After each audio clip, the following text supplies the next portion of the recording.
One wrong move, one shifting beam, and an entire Viking home could collapse under winter snow. But their roofs didn't fail, didn't creak, and didn't slide apart even after decades of brutal storms. That wasn't luck. It was a quiet, deliberate trick hiding in plain sight. The Vikings didn't rely on nails, metal brackets, or complex joints to keep their roofs stable. Instead, they used weight, friction, and an understanding of wood that modern builders often overlook. This wasn't just craftsmanship. It was survival engineering, refined through generations that lived or died by how well their homes stood up to the north. And here's the fascinating part.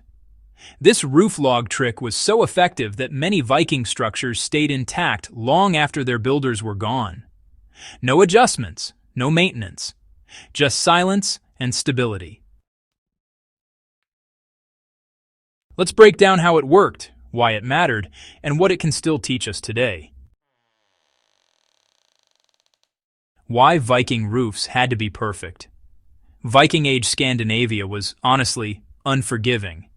There were heavy snow loads, relentless winds, and those freeze-thaw cycles that could split poorly prepared timber in half. A weak roof wasn't just an inconvenience, it was a death sentence. Longhouses weren't small cabins. Some stretched over 20 meters long, housing families, livestock, food stores, and tools all under one roof. If that roof shifted, even just a little, gaps formed. Cold air rushed in, snow piled up inside, and smoke stopped venting properly. Everything unraveled fast. So Vikings didn't build for looks, they built for endurance. Every beam had a job, and nothing was decorative without purpose. The silent roof log that locked everything in place. At the heart of this system was a horizontal ridge log, sometimes called a roof beam, running the length of the building. This log wasn't nailed or pegged down the way modern builders might expect. Instead, it rested in carefully carved saddles atop the vertical posts. The trick wasn't in fastening it tight, it was in letting gravity do the work. Friction over force. Modern construction often relies on forceful connections. Screws, bolts, metal plates. Vikings took the opposite approach. They used friction. The saddles carved into the posts were shaped to cradle the ridge log precisely. Not loose, not tight. Just enough surface contact to prevent lateral movement. As the wood swelled and shrank with moisture, the connection adjusted naturally instead of fighting itself. This meant no splitting, no creeping shifts, no gradual loosening over time. Here's the clever part. The heavier the roof became with snow, the more stable the entire structure got. Weight increased friction. Friction increased stability. The roof literally locked itself tighter during the worst conditions. Why nothing shifted, even in storms? Wind is what destroys poorly designed roofs. Uplift, vibration, repeated flexing. Vikings anticipated this. There were no single points of failure, no nails to loosen, no joints to crack.